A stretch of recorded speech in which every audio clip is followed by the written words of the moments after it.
Malawi Brief. Kodi zinthu zina zimene pake mukamayankhula muziganiza chifukwa mfundo zimene mukuyankhula apapa kapena mfundo zimene mukubweretsa apapa it's all baseless and it's all nonsense and inuyo pena pake I don't know kodi inuyo ndinu Malawi kapena ndinu mrefugees oti munafikira kudzaleka because a normal person munthu amene ali m'Malawi wabwinobwino woti munthu wake umagwira ntchito sangayankhule zimene mukuyankhulenizi. Abwana pa nkhani iyi yachimanga iyi inuyo mukuchiona kuti ndi chanzeru kupita ku Zambia nkukagula chimanga pamene ku Malawi kuno chilipo. Inuyo ndithu mukuona kuti pamenepopo munthu wanu ukugwira ntchito bwinobwino. Inu muzibwera panopa nkumaombera m'manja zimenezo m'manja phwapwapwa apita munthalika anayambirana ndi Hakainde Hichilema president wa ku Zambia ndipo agwirizana olagwiritsa ndi chimanga 200,000 metric tons. Iweyo alayu nomo bwinobwino munthu wako ndithu iweyo umagwira ntchito. Bwana okay, ndikuwunikireni munjira iyi kugula katundu kumayiko akunja zimafuna forex kaya mmadziwa zimenezo kuti tikagule chimanga ku Zambia sitingakagule m'makwacha Malawi kwacha ndalama yathu yaifeyo yayi tikuyenera kugwiritsa ntchito forex. Ndiye muone mafuta ku Malawi kunoku ndi vuto lalikulu mpaka panopa mafuta akusowa ma filling station. Ndiye muone mankhwala mzipatala ndi vuto lalikulu mankhwala namba kale kusowa kanthu abakili kandani panopa zinthu zambiri mzipatala zinayimayima zaboma. Taona ni feteleza tikunena pano tsogolo la feteleza sili kudziwika. Tsogolo la ujeni la feteleza subsidy kuti udi amene akhoza kulandira feteleza wochipitsitsa ndi anthu angati kuti pachitika zotani palibe munthu amene akudziwa kapena kuti udi feteleza uja nkati afika 50,000 yafika liti palibe amene akudziwa. Zonena kuti anthu katidzilandira feteleza marumba folofolo banja lililonse panopa kulizi fetelezayo kuti achoke kunjaku abwere kunoku amafuna forex. And forex yathu ku Malawi kunoku nkochepa kale kandalama kake nkochepa kwambiri. And ife tukatengako forex yomweyo tufuna tikagule chimanga ku Zambia. Yeti ku Malawi kunoku alimi athu amene analima pa contract yogwiritsa ntchito ma mega farms awawawa ndi boma lapita lija. Dzulo anenetsa poyera kunena kuti chimanga linacho chambirimbiri choti boma likhoza kugula nkulephera. Why are we wasting our forex nkumakagula chimanga ku Zambia pamene amene tili nawo kunoku alimiwo tikhoza kugula chimangacho pogwiritsa ntchito makwacha nkuseva ma forex. Can't you think? Zina zipena pake zimafunika kukhala basi nkulingalira osamangobwera apa nkumangombera m'manja zilizonse ndizopepera zomwe. Lifike timakuwuza ndi kunena kuti an 85 years old person cannot bring a change mdziko sizingatheke nkhani zake ndi zimenezi. Munthu wa zaka 85 inu mumutenga mumuyika pampano and you expecting kunena kuti ma decisions azichitika olongosoka pamenepo.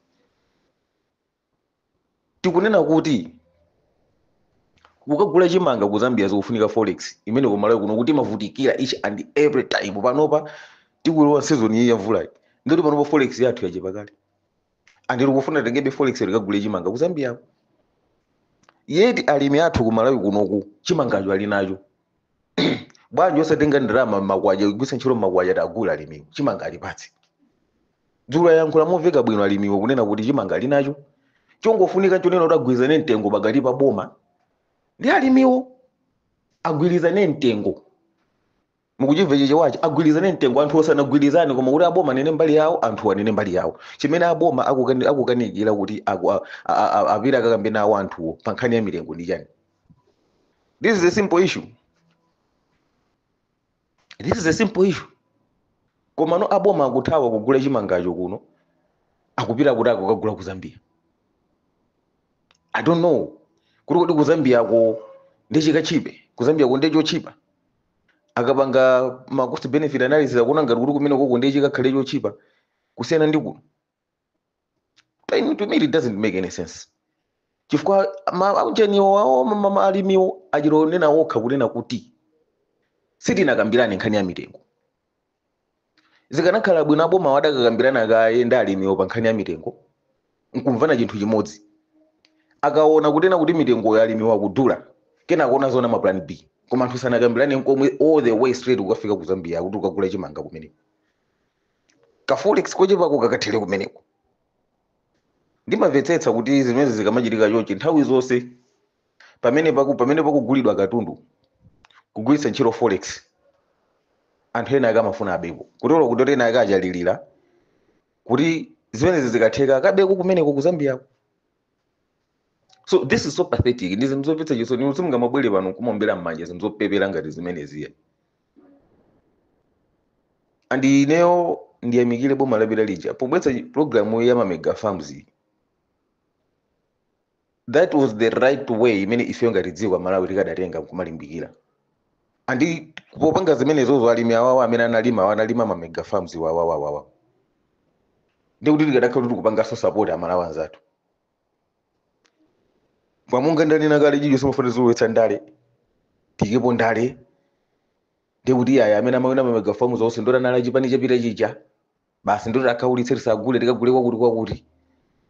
What kind of thinking is that? Anthu simunagulizane nawo mitengo wose munakhale nawo pasi kuti mugwirizane kuti titele mwangokhala kali ndi negative mind towards anthu amenewo. Malawi will never develop no matter what ndikaganiziro kaka because one tikuononga forex yoti tikanatha kupangira zinthu zina alimi athu tikhoza kugula chimanga chomagwacha alipo.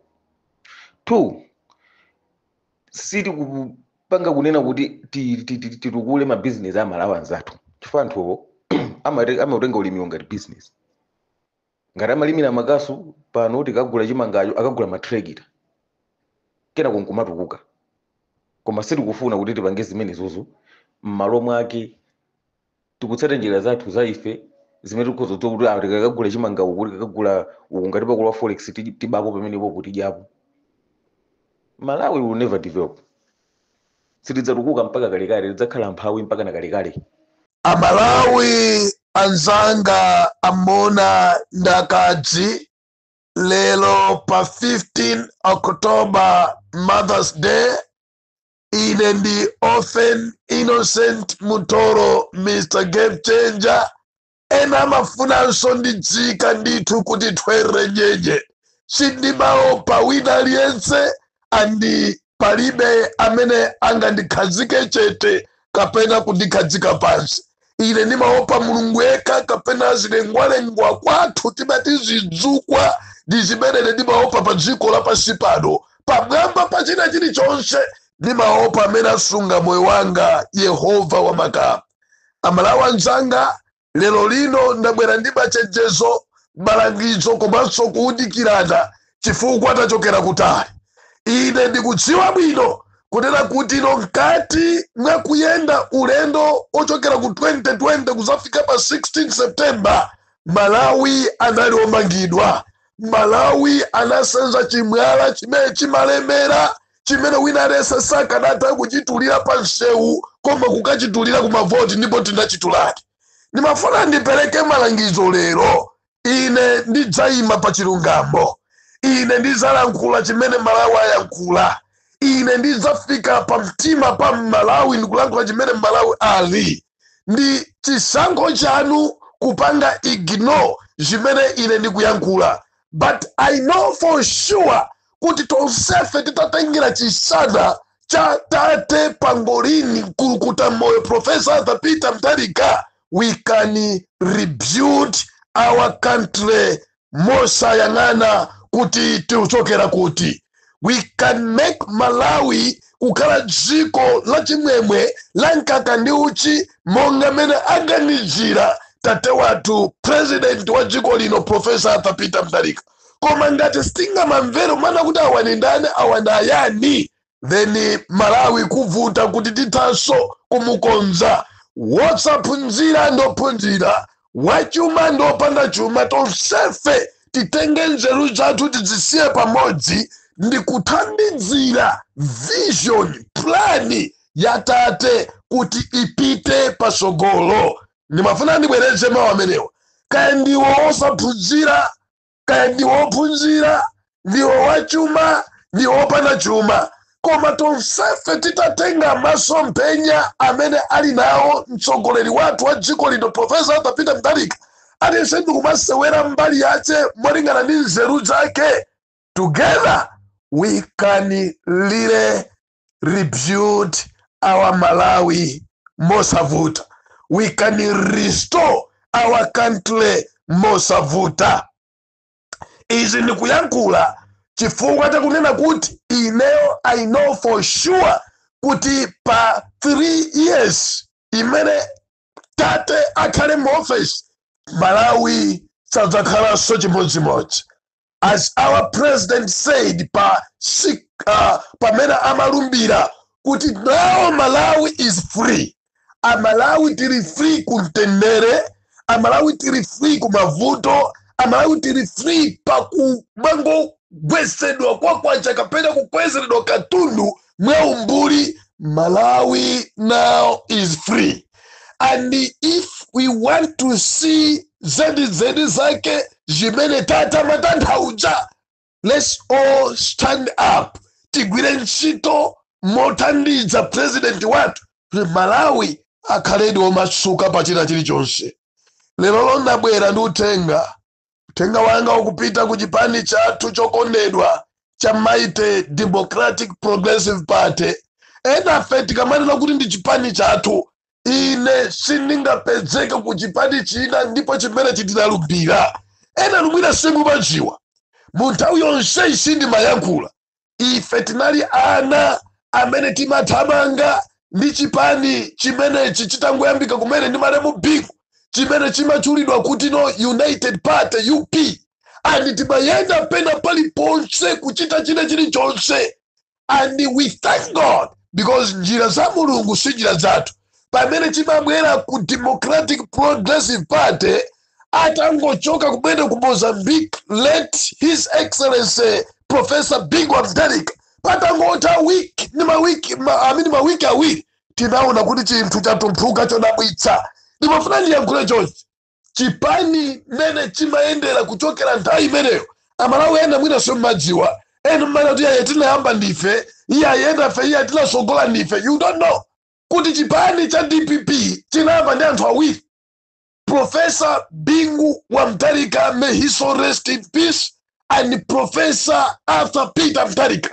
Ndipo munthawi imene chinali m'mabuku asanabwere ngakhale kuno anthu anzeru zakuya koopsa kulingalira kuti kodi titha kulipulumutsa bwanji dziko lili dziko lokudya Kenya, dziko lili la yelo, dziko likungopangidwa chilichonse kumakuonongedwa. Ndimafuna ndiyankhule choncho kuti mwina anthu simmadziwa kuti kodi Mr. Game Changer choka kuti. Ife tayenda ine ndagonapo mu mtengo kupanga nkhani zakafukufuku, tapangapo chinthu chikulu kunena kuti no zonsezo pamodzi titha kupulumutsa dziko la Malawi. And this time around ndimafuna ndipereke uthenga uwu pamene amalawi tadzunzika pa zaka zimenezi. Enafe tili ndi zilema, tili ndi mabasa anapole, tamenyedwa, tagona m'manda, tagona pansi pa mabridge, tagona mtengo kuthawa chipani cha zikwanje chija chimene chapita chija. Chonde uthenga wanga ufunikire kwambiri. Chonde akuluakulu nu ndikudziwa ena adyera mukukambirana ndi akuluakulu ena MCP amene kunena kuti ife tikubwera tilowe chipani. Ndimafuna ndiyankhule mmene amalawi amavota kumuvotera Peter Mutharika ndi kuwina ndi landslide. MCP kunalibeko imapanga za achakwera. Mmene amalawi amavota ndi kumpasa mavoti oopsa kwambiri Professor Arthur Peter Mutharika adalisoka bambe ndi UTM kunalibeko amapanga zawo. Mmene amalawi amavota amadziwa kuti atupere mulunji kulibe akupanga zache. And Malawi anavota modabwitsa ni mochuluka kwambiri. That you can agree with me. Lero lino ena yamba kumabwera pafupi ndi kumadzikokera. Remember ndi anthu omwewo amene amatikhapa kumbowe, ndi anthu omwewo amene amatikhapa kumkotakota, ndi anthu omwewo amene amatikhapa kulilongwe, ndi anthu omwewo amene atilowera ngakhale m'manyumba kufuna kuchosa miyoyo yathu, ndi anthu omwewo amene amakhala pansi ndi kupanga fandizi ndalama zochuluka ndi kupereka kwa ma MP kuti no parliament yathu ivomereze age limit bill, cholinga Atate Kulukuta Moyo Profesa Arthur Peter Mutharika asayimire dzikoli. Ndi anthu omwewo, ndi anthu omwewo amene amapanga hayala zigawenga za ku Rwanda kuti ziphe Profesa Arthur Peter Mutharika. Ndi anthu omwewo amene amakhala pansi kupanga umpo kuti ampezere Peter Mutharika milandu akammange, cholinga akamusekera akampa injection wa poison afe. Ndi anthu omwewo, ndi anthu omwewo amene amati akuluakulu a chipani cha DPP akayenda ndi kumayendamo misala ndili ndi maumboni. Ashandrekera Malomba akhala kuyankhulidwa pafupi ndi pafupi kuti agosowesedwa basi. Asamia Suleiman kumangidwa pafupi pafupi, kuyenda mosakidwa ndi anthu azikwachi. Mabishopu athu ndosa nena chifukwa choti anayima pa chilungamo. Achina Mere Navicha, achina George Chaponda, kaya kuli ndani akuluakulu my young brother Alfred Gangata, anthu ambiri kusakidwa. Ine ndikunena pano mabala sana pole ndasakidwapo, ndapangidwapo attack 5 times. Everyone knows, right? Lero lino anthu amene ajawo ndizoona kuti no atamabwera ndikumala ndilidwa ku chipani, amene ajati aone akukagwirana chanza ndi His Excellency Professor Arthur Peter Mutharika, chifukwa ali ndi mayina, chifukwa ali ndi ndalama, chifukwa anali ndi mipando ku MCP. Ife amene tili ndi zilibabala, amene tadzudzika, amene tayenda mopweteka, amene timakhapidwa fe kusekeredwa mapolisi awo aja, tilakali chimozimozi kumapanga wachi zopusa ngati zimenezo. Ndimafuna ndipereka uthengawo kwa azisogoleri baka akuluakulu amene muli kutundako. Amalawi andituma ine kuti ndikuwuzeni kuti osapanga mistake kutenga wina aliyense wa MCP kumulandira ku chipani.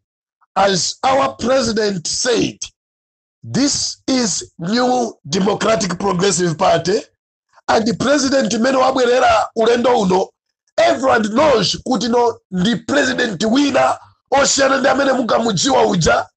APM, he knows everyone, kuyambira Central Executive, ADGC, ngakhale kumasika, he knows you guys wabwera mosiyana. So ndimafuna ndiyankhule uthenga uwu kunena kuti inu anzathu a NGC mudziwe kunena kuti pamene mukumakambirana ndi ena azipati zina kuli ama-business enawo ndi amene amapanga fandi kuti APM asayime, amene amapereka zindalama kuti age limit bill iteke, zinatengera anthu ozipereka ngati ife ndi enanu kuti tisalole ziperezi. Ndi amene amapanga fandi zigawenga kuti zizikatikhapa ife kunsewu, tikayagula mosusana ndi chakwera titumiziridwa anthu atikhape tiyamike Mulungu chifukwa sitinafe. Ndi anthu amene amapanga funding zindalama kuyitanisa Rwanda kuti aphe Tate Professor Arthur Peter Mutharika. But we thank God because sizinateke zimenezi. Today mudziwe ichi akuluakulu athu kuti APM wawina ndi chipambano chakumwamba. APM wawina kuti achitise manyazi oyipa. Ena akanakhala kuti alilali momwe mwa UTM bweza kutukwana kuti mwawina chifukwa cha ife. Akanakhala mmene mwa UDF bweza kutukwana kuti mwawina chifukwa cha ife. Koma Mulungu anawaseka pakamwe. Ndimanena ine mobwereza. Ndipo maoni yanga ngati mmamvera ndimagwirisa ntchito buku la Exodus chapter number 14 verse number 14. Kunena kuti no Aigupto mwaonawa simudzawaonanso. And mawu amene mukamawerenga bwinobwino chapter chonsecho muona kuti Bible kunena kuti anamuumisa mtima Farao kuti kumapeto kwacha kazindikire kuti no Yehova amamenya nkhondo.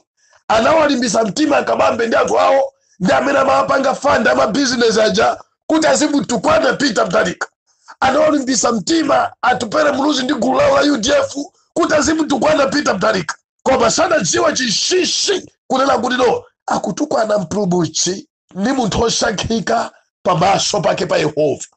lero lino Amalawi titakhaji ndichomvesa chisoni chamanyaji kuti tizikalandira anthu omwe aja amene amanena kuti no afuna EPM afe, omwe aja amene amatukwana kuti EPM akalamba sagagwire ntchito, omwe aja amene amapanga hayala chigawenga kuti EPM aphedwe asayimirire, omwe aja amene amapanga fandi zindalama kuti ejilimiti iteke. Ndikumatenga omwe aja ndikumapesa maudindo, kumatenga omwe aja ndikumalandira pakala kuwasonyeza kwa bwana kuti akakugwire mkono. Ngati ndani iwowa? This is new government, new Malawi, new development, and also maganizo asobani. Nimafuna nipereka utenga onena kuti ife Amalawi amene tampasa Professor Arthur Peter Mutharika 56.8% votes, tipitiliza kuenda nitati. Ngati ndikulandira anthu mabwana anga kuntunaku, landirani anthu amene avota kumutsi, landirani anthu opanda mayina kumutsi, landirani sikuti kulandira anthu oti ndi amaudindo ndi chinthu choti muvalire nyota. Ayi ndi zikawenga chimozimozi kuti mukulandira akuba akuthawa Milatu, afuna abisa Milatu. Ndizinali zikawenga anthu oyipa akupha amene amapanga fandi kuti kambenyeni kakhepa nyanthu kaphera anthu kuma demonstration, amene timati tikati tiyende amapanga fandi chena chilichonse kuti chitheka pakale kuti no timalizidwe basi dziko lilo likhale ndi one party system. So mukabalandira zigawenga zimene zijamuchiwa kuti no Malawi sakukondwera, Malawi akunena kuti ndibwino kukalandira munthu wakumudzi amene amanamizidwa ndi mahewu, amene amanamizidwa ndi nsalu, amene amanamizidwa ndi t-shirt. Osati zigawenga izi zinali kusongozi, sizikufuna kuti zitukule dziko kapena kuthandiza EPM. Ndi anthu amene amafuna kuti EPM afe, anthu amene amafuna kuti no aphe wina aliyense mtsogoleri wa UDPP, anthu amenewa akana kuti apambana pa 16 anali ndi maplani onena kuti akuluakulu nonse a DPP mumagidwe, muphedwe, kapena mukafere kudende, kuphatikidzapo kupweteka profesa wathu. Ena afe pano titaphedwa kalekale, anthu akuti kuti kunali wakuti mwakuti kukuchuluka zambiri. Pachali game changer kuyankhula zimenezi.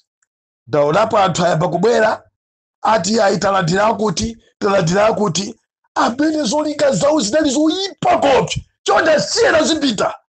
EPM anayankhula, go away, we don't need you guys. Sitikufulani ife. Ndimafuna ndikuchenjezeni ba vice president nonse, musapange shahidi pakulandira zikawenga, mupange shahidi pakupanga deliver what we promise Malawians. Musapange shahidi pakulandira MCP chifukwa cha maudindo, musapange shahidi pakulandira UTM kandi UDF, mupange shahidi pakukwaniritsa zimene zili manifesto yathu zokoma kwa Malawi. Monga metaonera EPM ayambapo kale zimene analonjeza kuzichita. Let's all support him. Tabirife sasa kaya ine sindikukhulupirira kuti munthu amafuna kupha president, munthu amayenda ndi zikwanje kumathapatu anthu amatumatu ziba unyolo chani kambangeni akuluakulu a DPP. Lero lino anthu amene anjala abwere muzikayima poyera kubalira kuti tawalandira amene wawa amene ndingati ndani. Sizipereka chithunzithunzi chabwino kwa ife Amalawi, sizipereka ngati chonyadisa kwa ife Amalawi, sizikhalanso ndi value kwa ife Amalawi, because we still kuva kupweteka, we are still in pain. Atitingazilandire zilombo ngati zimenezi kuti zikayambe kudyerera, zikakumane ndi mtsogoleri, zikayambe kupasidwa makontrakti, zizipasidwa maudindo. Amalawi ena amene adzunzika akapidwa kumangidwa kunyesedwa chitenje kuvutika akuyang'anira zimenezi.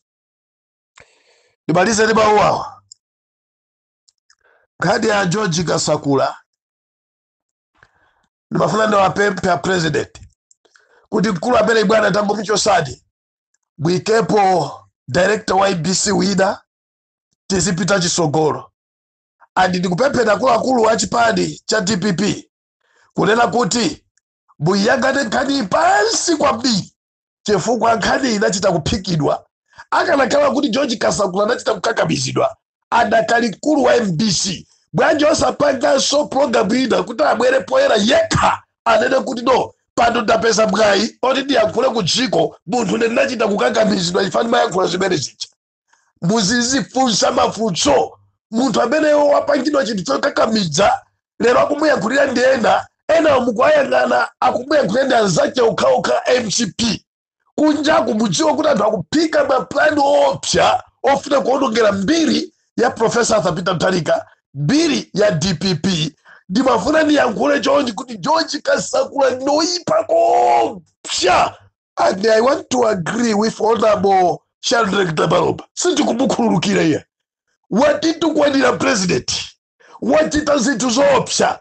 Waononga ngakhale MBC. Waononga mafulu a anthu.